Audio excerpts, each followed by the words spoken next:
Welcome for those of you who are joining us today for our discussion of Farming for Our Future. I'm Emily Broadleib, and I'm the faculty director of the Harvard Law School Food Law and Policy Clinic, which is one of the hosts of today's event, along with the Harvard Law School Food Law Society. The Food Law and Policy Clinic is an experiential education program at Harvard Law School focused on educating students about the laws and policies regulating the food system and providing direct legal and policy assistance to organizations, government, individuals, startups, et cetera, that are really trying to understand how to work within or improve these laws and policies. So looking at the climate crisis, there's really a growing cause for alarm. Last week, the United Nations Intergovernmental Panel on Climate Change issued its most recent report and said that at the current rate of emissions, the world will burn through its remaining carbon budget by 2030. And without immediate and deep emissions reductions across all sectors, limiting global warming to 1.5 degrees Celsius is beyond reach. The report in particular says that in addition to deep emissions cuts, we need to pull carbon out of the air. And the report specifically discusses the role needed for agriculture to do this. So in light of this recent report, and as at the same time, just last month, the US Congress has kicked off hearings for the next Farm Bill slated for 2023, we could not be having a more timely conversation. Today, we're going to hear from authors Nathan Rosenberg and Peter Lehner about the recently published book, Farming for Our Future, The Science, Law, and Policy of Climate Neutral Agriculture, which is really a must-read resource for considering how this can and must be done. Farming for Our Future is by far the most detailed and comprehensive analysis of agriculture's contribution to climate change, as well as the agricultural practices that are needed to mitigate climate change and the constellation of policies that can get us there. So I'm so glad that many of our students and others have joined today to hear about this timely, vital. Thank you, Peter. There's the book cover. Everyone should get a copy. We'll link to it again in the chat in just a moment. And I want to thank also the Food Law Society at Harvard Law School for co-sponsoring this. I'm going to, in a moment, introduce our speakers and moderator. Just two housekeeping items. One is a note that we're recording this session today so that we can make it available to others. So just want to make sure everyone knows that. And then the other is that we'd love to take questions from the audience. The best way to ask your questions is to use the Q&A function at the bottom of the Zoom screen, and Bridget will get to those after some of her opening questions. So let me now introduce our authors today, Nathan and Peter, who will give a short intro about the book, and then Bridget will take over to moderate the discussion. Nathan Rosenberg is a 2012 graduate of Harvard Law School and alum of the Food Law and Policy Clinic.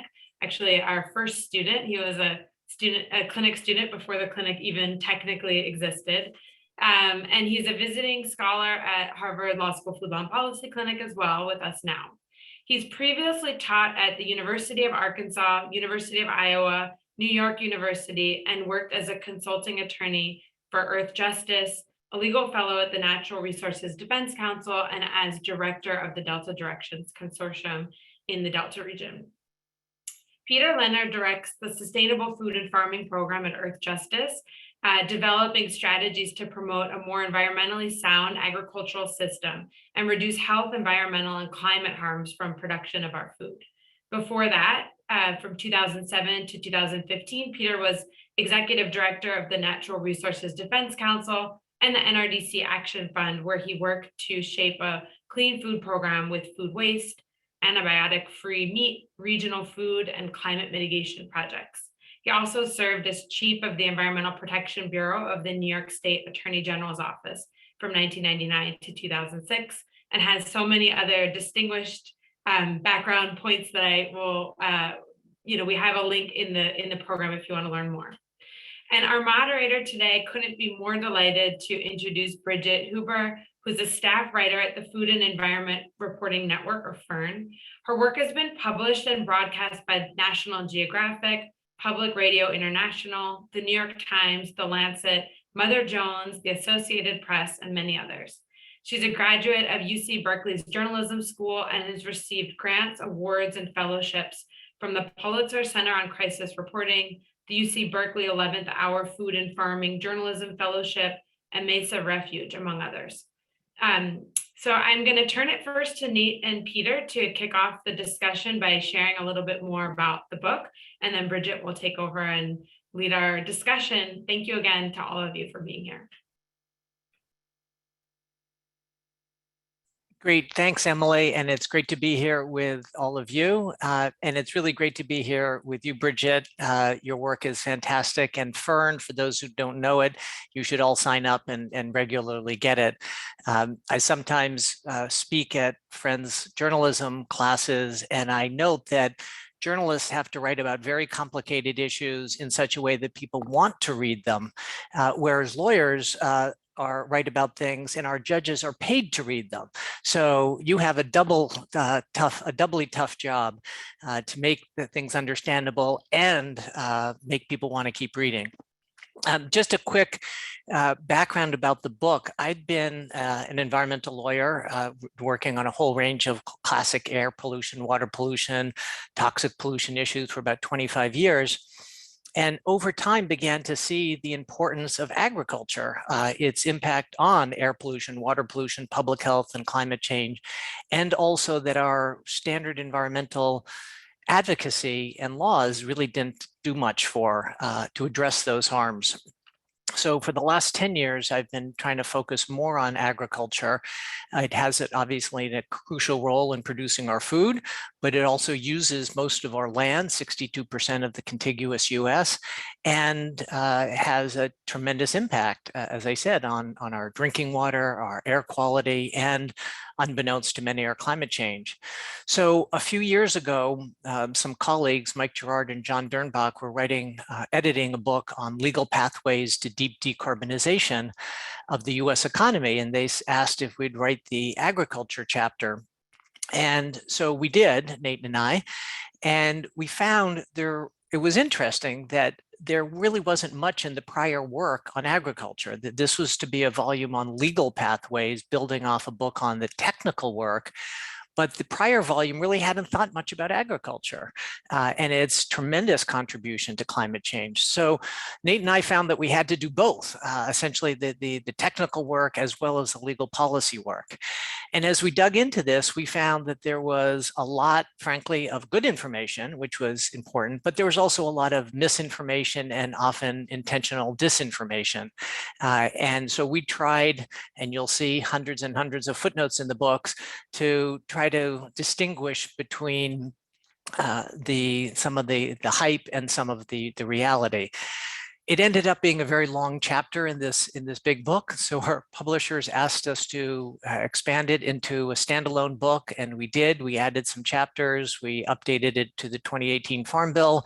And as I showed you earlier, now we have the book.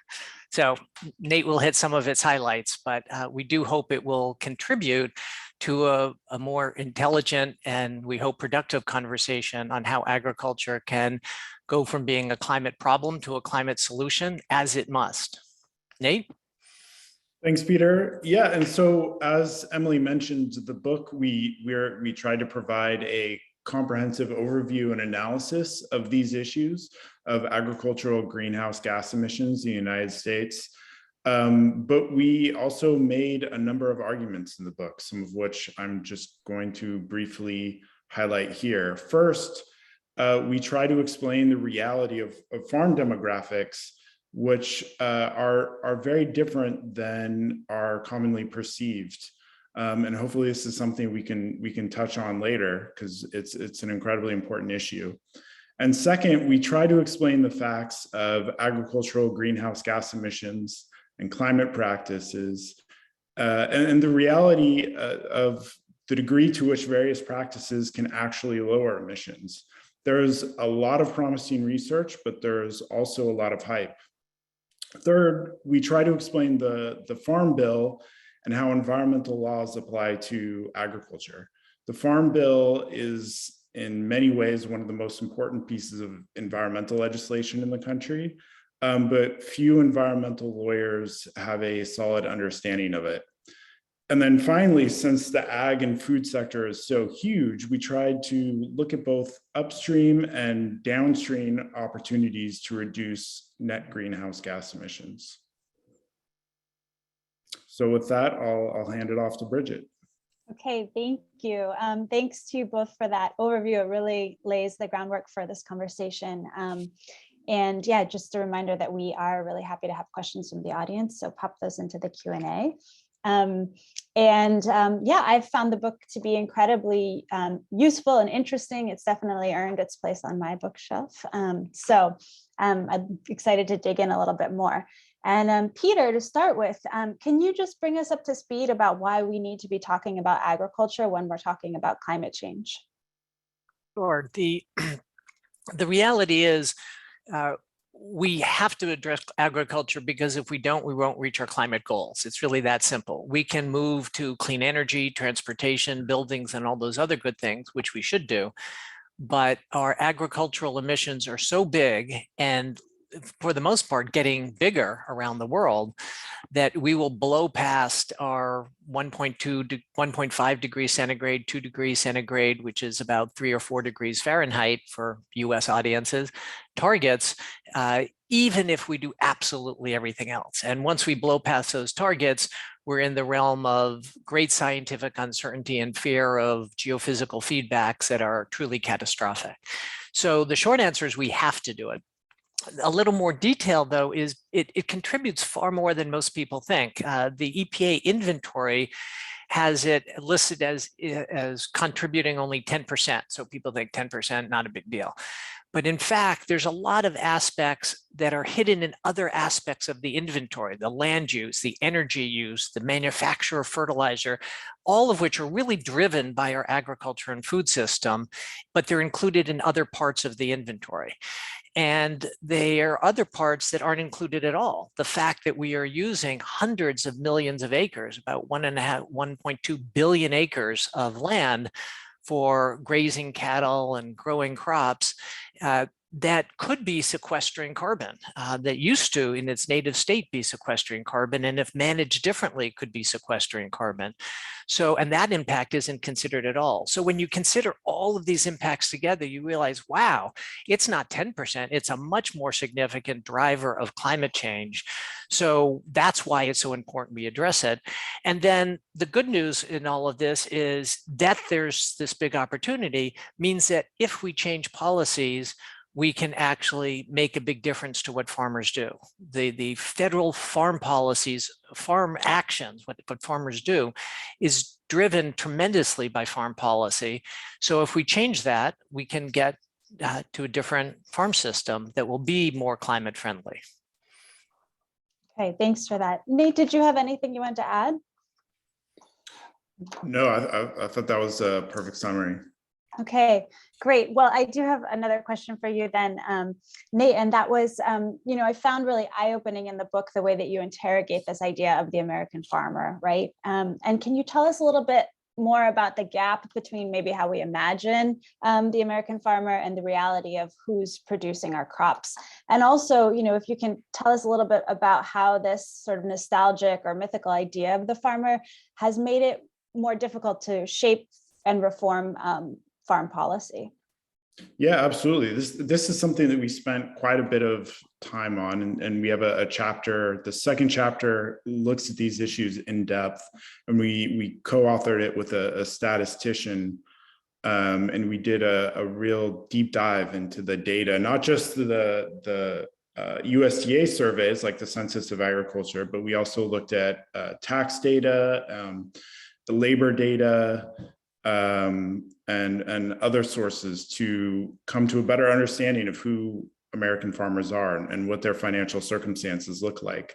And contrary to popular perception, farmers are quite wealthy in this country, and they generally benefit from industrial agriculture. And this doesn't mean that they pollute because they're greedy or ignorant or hate the environment, but they're business owners, and like all business owners, they have constraints that are put upon them by our legal and economic system. And so moving back to policy issues, you know, I think the big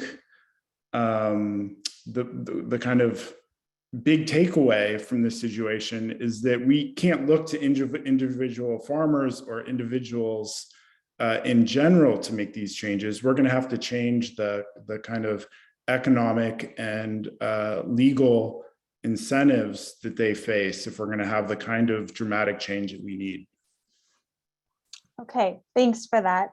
And as I reread the book, you know, I felt like something that was underpinning a lot of the arguments was sort of an invitation to rethink how we conceive of agricultural productivity. And you talked about how farming has been focused on the 4 F's. So those would be food, feed, fiber, and fuel. And you talk about, you know, the need to add a 5th F, which would be a future. How and why can agriculture help provide this climate secure future? And how do we, you know, maybe more concretely incentivize farmers to think about this additional form of productivity? Well, I think as Nate said, what most farmers do in this country is heavily influenced by federal farm policy that provides millions or billions and billions of dollars to farmers, creating incentives for them to grow certain crops in certain places and in certain ways. And so we can change those policies if we try to think, okay, well, what do we want actually grown where and how much of it? So much of the food we grow right now are commodity grains, and we waste a lot of food. We waste about 40% of our food, frankly, because it's so cheap. The system was designed to produce cheap commodity food, so it could be processed into cheap foods, and it's succeeding at that.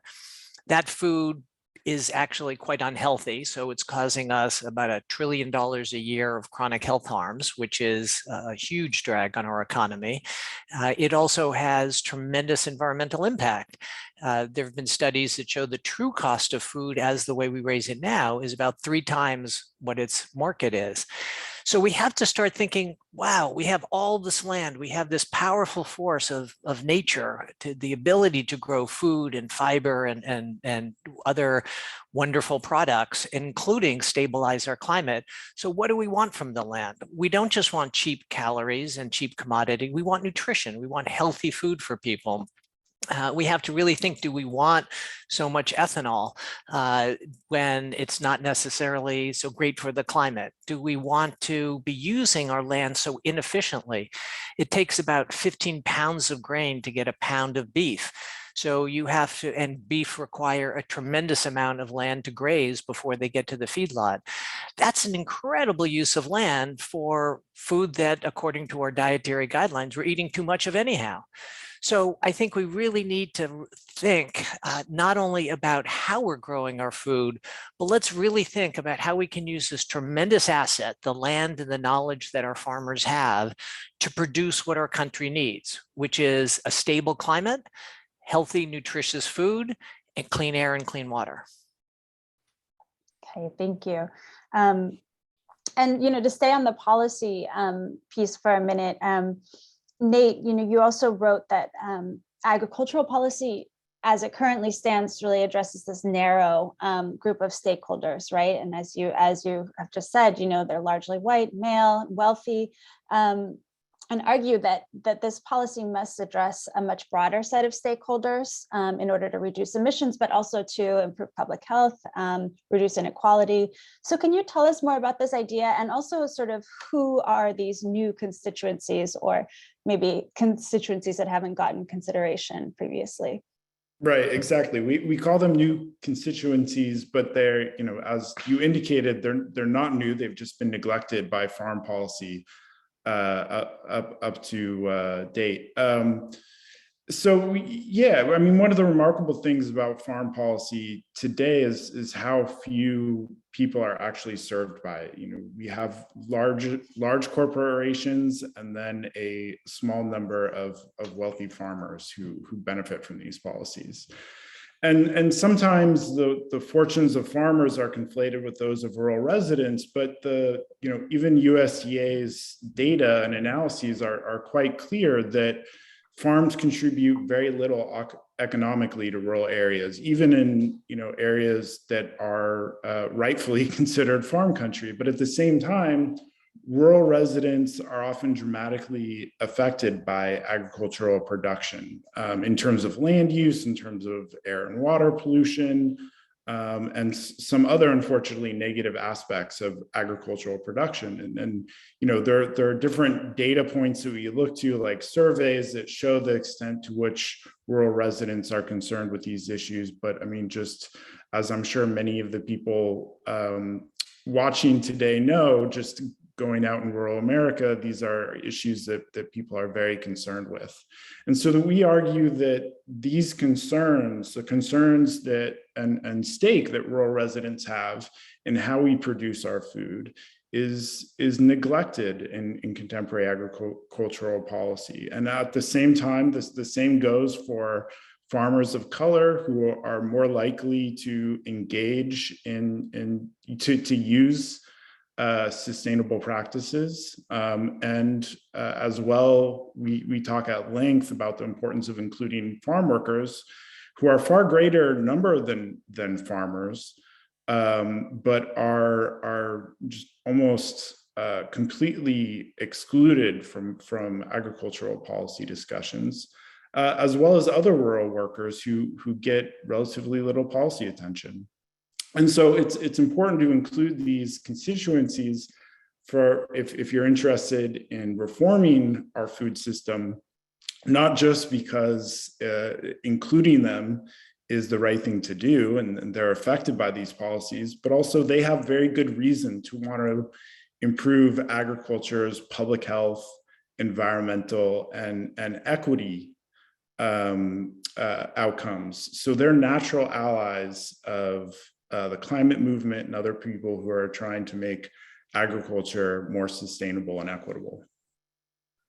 Thanks for that. I think that's really critical. Peter, I want to talk to you about the agriculture industry and how it operates in what's been called a parallel regulatory framework. Some have called this an anti-law, because farms are exempted from so many of the rules that other industries and businesses need to follow, things like labor laws, environmental regulations, antitrust. Tell us more about this anti-law and what sort of an obstacle it proposes to making the kinds of change that you propose.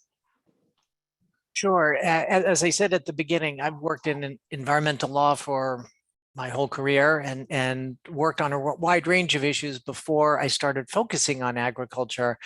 And it is true that you have this enormous pollution source that is treated radically different. It started really when I first started working for the New York City Law Department. People may know that New York City has an incredible water system that gets drinking water from reservoirs upstate that are fed by tributaries. And that's one of the largest unfiltered water systems in the world. And it's wins prizes for great water because the water is kept so clean. And yet, as development started in the watershed, we started paying a little more attention. And we found that if there was a sewage treatment plant serving a small town that wasn't adequately treating its water, the Clean Water Act gave us a great tool to say, hey, you got to treat your water and not pollute our drinking water. And yet, if just half a mile from that town, there was a farm with cows standing in the stream, and cows obviously do their business wherever, and even if they're not in the stream, it runs right into the stream. And one dairy cow can produce as much waste as 300 people. So it can have a tremendous impact on the quality of the water flowing into our reservoirs. And yet the Clean Water Act gives us very little opportunity or few tools to address that. And so as we started realizing more, the Clean Water Act explicitly exempts many aspects of agricultural pollution, agricultural stormwater runoff, or irrigation return flows, which are often heavily contaminated. Most CAFOs, the concentrated animal feeding operations, where the vast majority of our animal or our livestock are raised and produce massive amounts, 50 times as much waste as humans produce, are very few of them are actually permitted. And so they are producing all this waste with no permits. Contrast that to human waste, where you need a permit for almost any septic system or sewage treatment plant. The Clean Air Act doesn't as much explicitly exempt air pollution from agricultural operations, but frankly, it's never been applied to them. So there aren't standards for most agricultural emission sources, many of which are some of our largest sources of, say, hazardous pollutants like ammonia and hydrogen sulfide, which kill people, or some of our largest, it is the largest polluter of methane, a very potent greenhouse gas. And yet the Clean Air Act has never been applied to them. So you really have this enormous source of air and water pollution that is affecting all of our lives. And current laws largely either ignore or explicitly exempt that. And so that's something that we really have to re-examine. When the laws were passed in 1970, agriculture was often smaller scale and didn't pollute as much. But in the intervening 50 years, it is becoming much more industrial scale, much more concentrated. So a small number of facilities produce most of our food and most of our pollution, and really are, in a sense, no different from a huge industrial refinery that, of course, we know we have to use our laws and to get them to clean up and stop poisoning their neighbors. So I think we have to really rethink how we look at those big industrial scale agricultural operations, which are no longer the family farm, if they ever were, but they certainly aren't now. And they are industries. So treat them as industries. Thanks for that. And just to follow up, thinking about the idea of increasing regulations on farms in the US, that's a pretty daunting challenge when you think about the power of the agribusiness lobby. I think that you write in the book that they have their basically, a cabinet seat that corresponds basically to serving their interests. So, how would a more robust regulatory framework be built out given, the power of the pushback? Well, I'll take a quick stab and then Nate can continue. I think part of it is people have to understand the reality. And there's the myth of the family farmer and the cowboy. And those are important parts of sort of the American history and the American story. And there's nothing, and there's a lot of there are a lot of family farms, and they're important in rural communities. They just don't produce most of our food. Where our food is produced comes from very different operations, and the agrochemical companies and the industrial farm lobby doesn't want you to know that. They want you to think that your food is produced by these bucolic farms that of course don't need regulations. So one important issue is understanding what the reality of our food system is.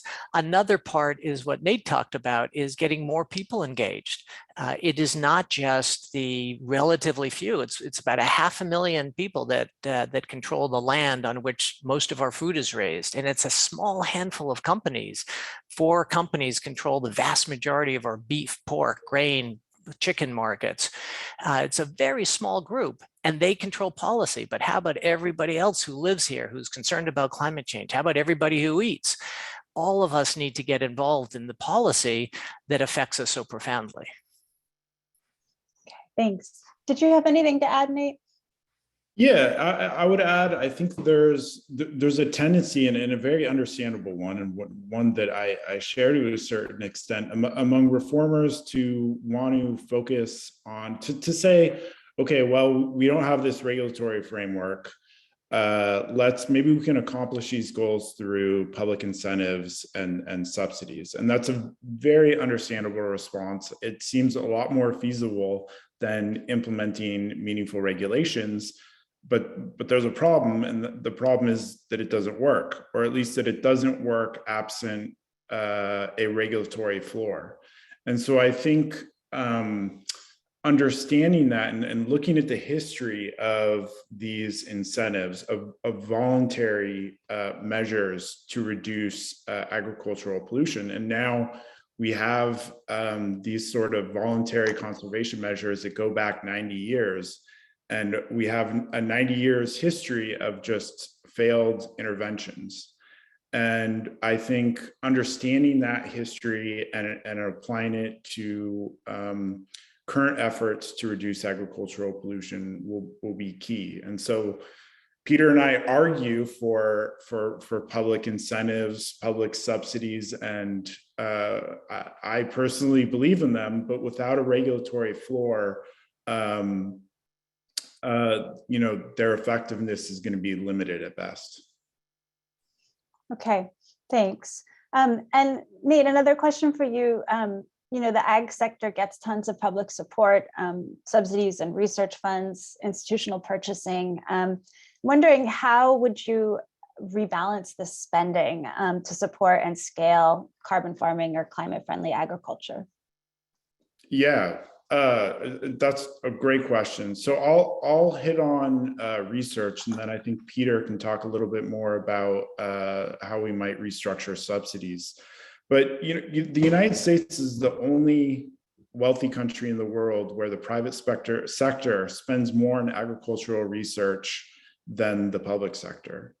And the vast majority of our public sector funding for research is focused on industry-friendly practices. There's been several very well done evaluations of USDA and other public sources of funding on agricultural research, and they conclude that about 5% or less of that goes to truly sustainable practices and systems. So we need more funding, and we need better public funding. I think that's going to be critical. There's a great USDA report that evaluates funding, and they conclude that private sector funding doesn't look at doesn't produce any environmental research of any worth. Because the truly sustainable practices often don't involve the kind of things that industry is interested in. That you can't necessarily patent a practice that reduces the inputs that they're trying to produce, right, and sell. And so having this public sector research funding is going to be absolutely critical. Okay. And yeah, Nate talked about research, but the federal government, and this is in that Farm Bill discussion in our book, which as we discovered is enormously complex. The last bill was 850 pages and provides about over $800 billion over 10 years. And so there are also other ways, in addition to research, all of these subsidies, which whether it be of heavily subsidized crop insurance that encourages farmers to plant in risky areas, or the way the commodity payments that are just made directly to farmers based on historical plantings and actually create a disincentive to change and innovation, or even the conservation payments that are supposed to be good. All of these tend to support more conventional practices with surprisingly little regard to long-term climate and other impacts. For example, one of the big conservation programs takes land out of production for 10 years. So that's great on the one hand, in some ways, but on the other hand, then the land often goes back into production. So whatever wildlife or climate benefits you've gotten are lost, rather than thinking, how do we, and you also lose the productivity of the land, which may be then pushed out to other places. So how can we refashion all of these subsidies, which are billions of dollars every year? And then lastly, governments of every level, and this is where corporations, of course, as well, buy a lot of food. Think how much food the federal, state, and local governments buy for their schools, their facilities, for the military. And those procurement standards often embody certain preferences. Sometimes they embody, for example, local food or things like that, or local material. They should be prioritizing food that is actually good for the larger issues of our country, climate-friendly foods. And that is a lever that every level of government, every company has. And so all of these can be reformed to assist in a transformation that ends up being good for the farmer, good for those near the farms, and good for all the rest of us. Okay, and staying on, the subject of government action, I mean, the US is pushing right now climate smart agriculture. And I'm wondering, Peter, how this model aligns with the kind of practices, that you're arguing for in the book. I mean, are we headed down the right path with this? Well, yes and no. I think there's no question that we're making progress. But we start with a very low bar.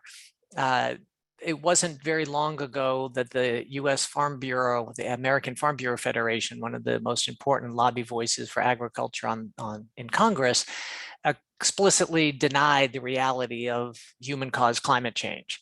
And at least now they recognize it exists, climate change is a real problem, and that farms contribute to that. So that's an important step forward. And this administration, and we've had hearings, I should say, both in the Senate and in the House on agriculture's contribution to climate change. And those hearings would have been unheard of 3 or 4 years ago. The 2018 Farm Bill, 850 pages, never talks about climate change. So that's good. And this administration is trying to use all of these programs, or many of the programs that it has, largely run by the US Department of Agriculture, to sort of nudge and do better outreach with the thousands of outreach specialists for climate-friendly practices, to perhaps look at how the subsidies are given out for, say, conservation practices, to better prioritize more climate-friendly practices. So we're nudging in the right direction. We have to go a lot further, and frankly, a lot faster. On the other hand, to be fair, we've been working on transforming our energy system for many years, many decades, and we still have a long way to go. So we have to recognize that our food system, which has been built up by federal farm policy, at least since the birth of the Farm Bill, which was in the Depression almost 100 years ago, we've got a lot of inertia going the wrong way. So it's great that we're seeing some change. And I think even those with whom we might vehemently disagree on policy, at least are now talking about it. Whereas a few years ago, it wasn't even talked about. So I think right now, one of the most important things we can do is increase our understanding. And that's why we start with saying, wow, there's a lot more impact that agriculture has on climate change than most people realize. Let's get a common basis of fact. What works, what doesn't work. And that's what we tried to do in the book. So then if we have a common basis of fact and knowledge and understanding, then let's have a policy debate. And hopefully that will be a more informed, wise, and effective policy debate. Okay. And Nate, I wondered, as the public is looking for, solutions, industry, government, looking for solutions, are there concerns about certain practices that are being put forth as solutions that might actually be causing more harm than good? Can you talk to us a little bit about that? Yeah, absolutely. I mean, the industry is very focused on these conversations. And so they are trying to push for and advocate for practices that, won't threaten their profitability or the kind of fundamental nature of these systems. And so I think just because something, a practice could fit within a conventional system doesn't mean that it's bad, but we do need to look at, does this practice, one, what kind of mitigation quantitatively results are we going to get? And two, does it challenge the fundamentally polluting nature of agriculture or of the conventional system, right? So, anaerobic digesters, for example, which capture methane produced by liquid manure management systems and then burn that methane for energy, they reduce the amount of greenhouse gas emissions that a large CAFO produces. And so just kind of naive reading of the data might indicate that they're good for the environment, but methane still escapes from these facilities, and they're part of a broader system that's very carbon intensive. And so we kind of have to look at these issues holistically and think about whether or not we want to subsidize that. Because as we start to, if we're subsidizing anaerobic digesters, we're subsidizing these highly polluting operations and systems. And we're not forcing these polluters to internalize the costs of those pollutions. And that also makes it more difficult for operations that are trying to use truly sustainable practices to make a profit. Because if you, instead of having a CAFO with liquid manure that you store in a lagoon, which causes all sorts of environmental problems, regardless of whether or not you have a digester, and threatens the public health of the residents around it. If you graze your cattle or don't concentrate the animals on your facility, and the government's paying the farmer with the digester down the road, and you're not getting any kind of payments for your more sustainable practices, that puts you at a real disadvantage. So we have to take those, just because a practice may reduce emissions doesn't make it necessarily something that we want to subsidize with public funds. Okay, I see we're getting a fair number of questions from the audience. So I want to leave time for those, but I want to ask you both just one last question. Pitching the conversation forward a bit. I'm wondering, what are some of the most important opportunities for change, both at the national, international level, state level? We've talked a little bit about the Farm Bill, but yeah, moving forward, sort of where do you see some opportunity? Peter, do you want to start, and then Nate? Sure. I think we've talked a lot about the Farm Bill, and clearly the Farm Bill is a great opportunity. It's very unlike most other laws. It has to be reauthorized every 5 years, and really it has to be reauthorized because otherwise our current farm system will really suffer. And most other laws don't have to be reauthorized. The last time the Clean Air or Clean Water Act was passed was about 1990. So we've not had a change in the law for over 30 years. And so that gives us a great opportunity. And since it has to pass, the two parties really do have to figure out some way to work together.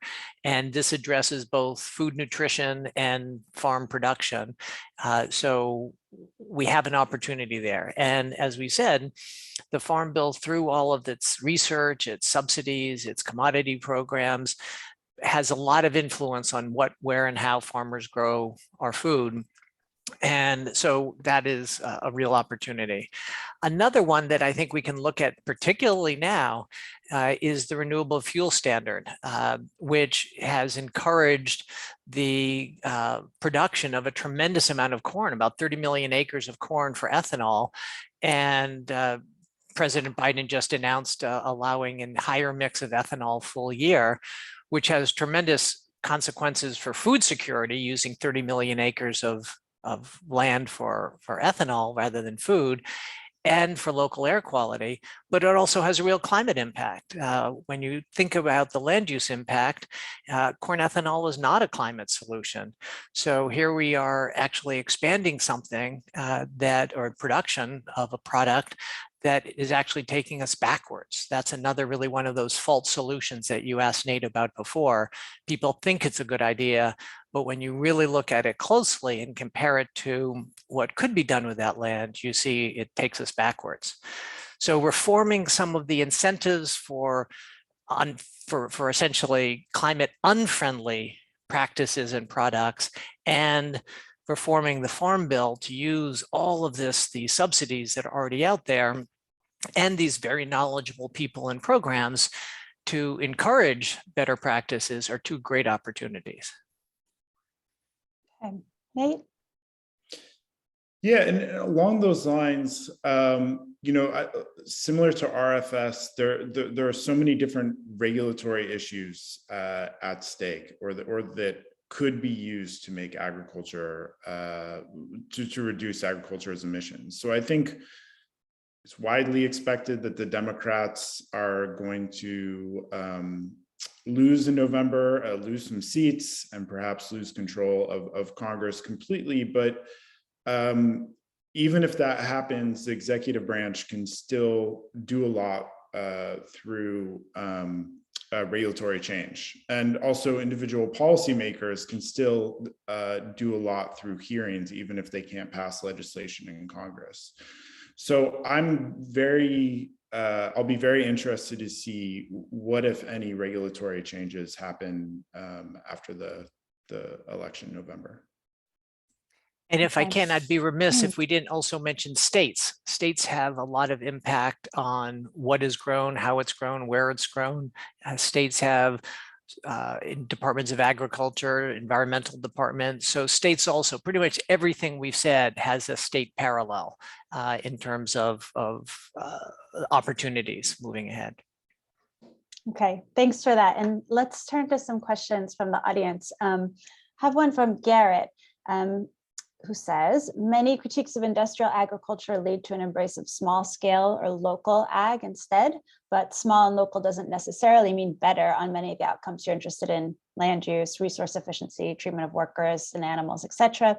So is the answer to make large scale farming work better, or to promote more small scale farming, or something else? And either of you can grab that one. Sure. Yeah, I can start. I think absolutely we have to make large scale farming work better. I mean, there's no question about that. And then the issue of promoting small scale farming, I think that is a separate issue from climate change. I think you could make some, compelling arguments as to why we might want to do that. I would argue that, unless we're talking about large scale land reform in this country, which I would be more than happy to see, but may not be feasible in the next couple of years, we're not really going to do much to change the scale of farms in the United States. But that aside, we absolutely have to change the way in which large scale operations operate, because they produce almost all of our food and almost all of the pollution in this country, agricultural pollution. Okay, thanks. Yeah, and I would just agree. This is a both and I think it's really important to understand what Nate said at the beginning, which is these issues are not just environmental. They're social and cultural as well. And so for the sort of culture and the feel of our rural communities and the health and economic health of our rural communities, that is in some ways a separate but very interconnected issue with the environmental issues. So that's part of what makes farm policy tough, is you have to try to think, okay, we want to try to get this to be a climate friendly, clean air, clean water practice. We also have to think about rural communities and farm workers, how they're protected from toxic chemicals and producing nutritious food. And so you've got a lot of different factors in there, which is why we have to consider all of those and frankly, work towards farming at every scale to be climate friendly. Okay, there's a question about cows. Any thoughts on evidence that raising cows on grass and rotational grazing can result in improved soil quality? And can cows still be part of a healthy agricultural system? Nate, you want to go first? Yeah, sure. Yeah, so this is something there's conflicting research. And it's something that we try to give a fair evaluation of and look at the best research on both sides of the question. And it's my own opinion that yeah, there's a difference in the practices that we use. And that these practices can improve soil health and soil quality. At the same time, I think the sequestration benefits of changing these practices are often exaggerated. And it's important to keep in mind that even changing practices may have positive environmental benefits, but aren't necessarily going to sequester a significant amount of carbon. And so I think in terms of we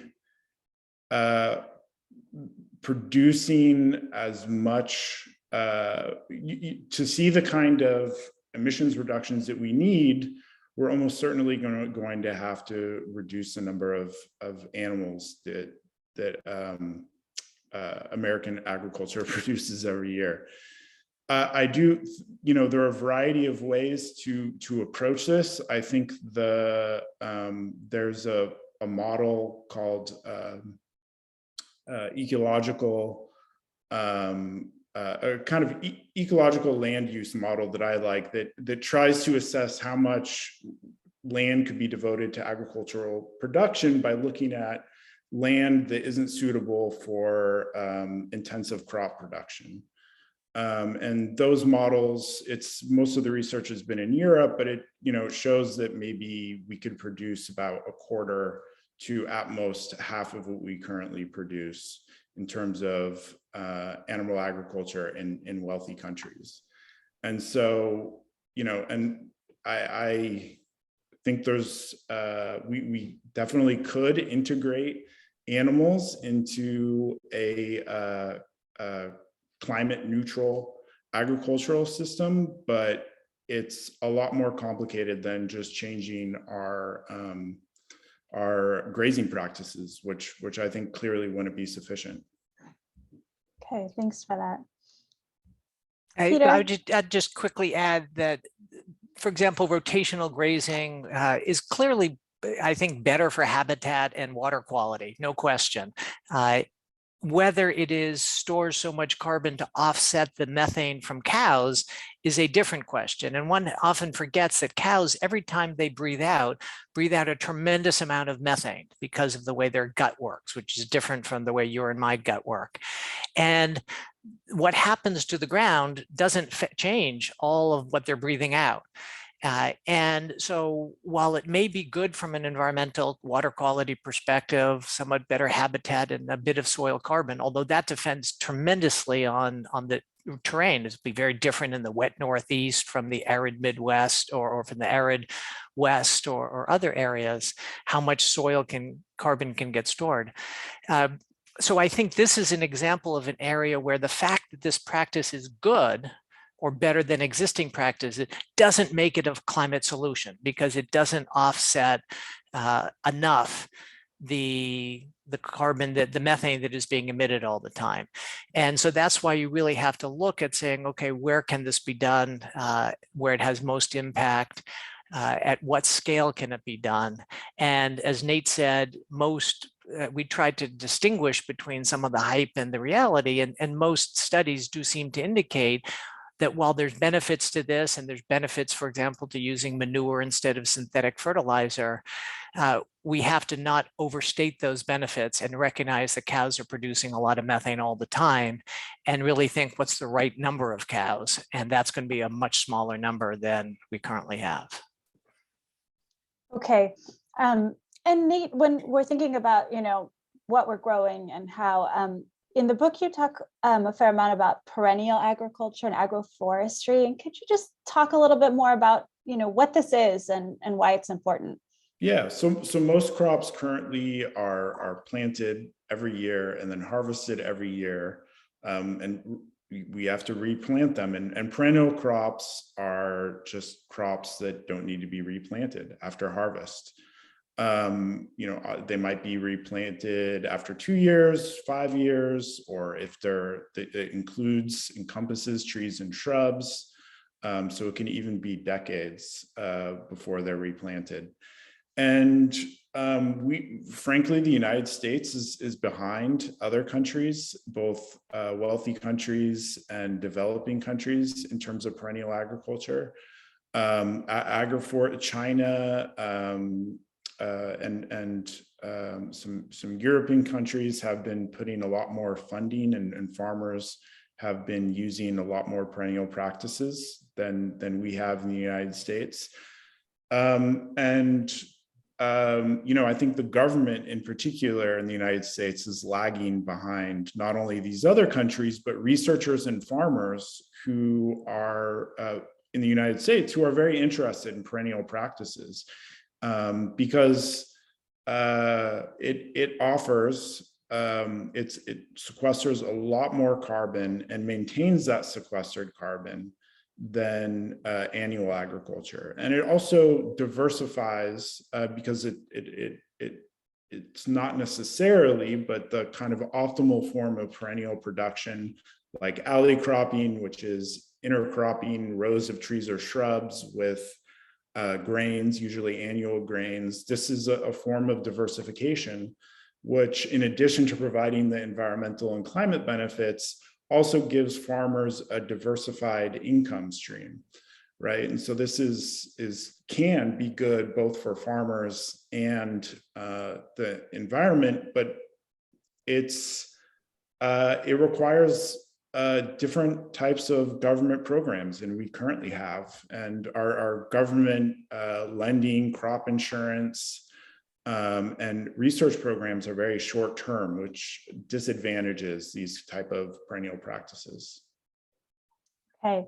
Well, we're approaching our last question, and I would be remiss if we didn't respond to some questions that are coming from the students in the audience who want to know, how can they get involved to create change in this area? What are some of the best ways to plug in and really make a difference, especially around regenerative and sustainable agriculture and policy?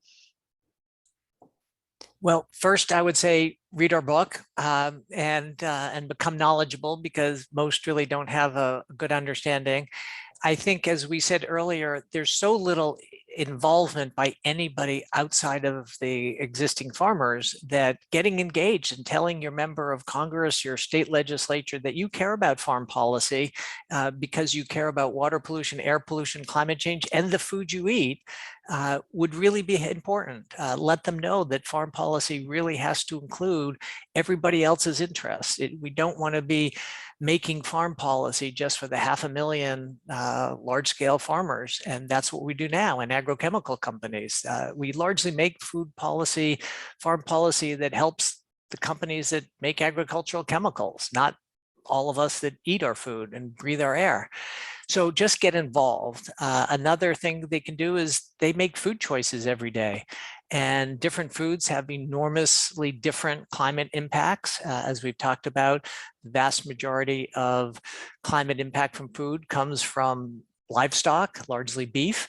And while it may be possible, as we talked about, to raise beef in a better way, 99% of it isn't grown like that now. So your food choices can make a big difference. And those food choices send messages through the market of what will be reinforced, and that will then affect what farmers do and how they do it. So both through advocacy and personal action, everyone can get involved, but mostly it's by just talking about it and getting engaged, because up until now, farm policy nobody has played a role in it, and we just all have to get engaged. Okay, great.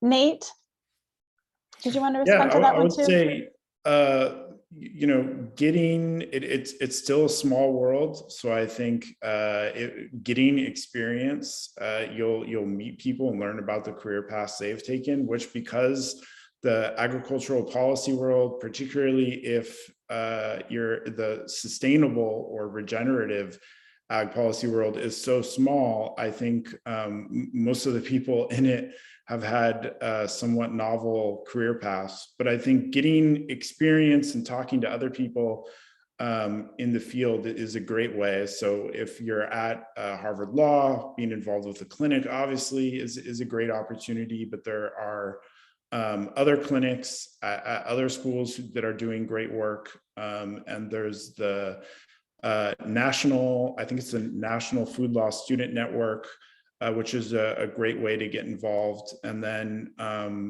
getting firsthand experience. And even if it's not with a sustainable ag organization or an environmental organization like Earth Justice that's doing this work, getting experience like with farm labor issues can really inform your work. And also, if you're looking for a job in the field, I think will give you some experience that you can that will not only inform your work, but will will demonstrate your interest to different organizations and people working in the field.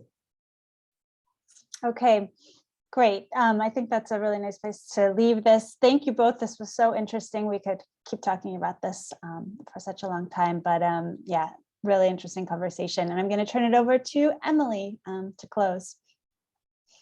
Thank you so much. I just want to thank all of you so much for this amazing, amazing conversation. It was so rich. I know there were a lot of questions. I'm really glad that we'll have a recording to share. So for those who are here, we'll send that out. Please share it with others. I think there's so many people that need to hear this, both those like you who might want to get involved, but also, you know, we talked a lot about Congress and what they can do. So please help us get the message out about these opportunities. Thank you all again so much for being here, to our speakers, and see you next time.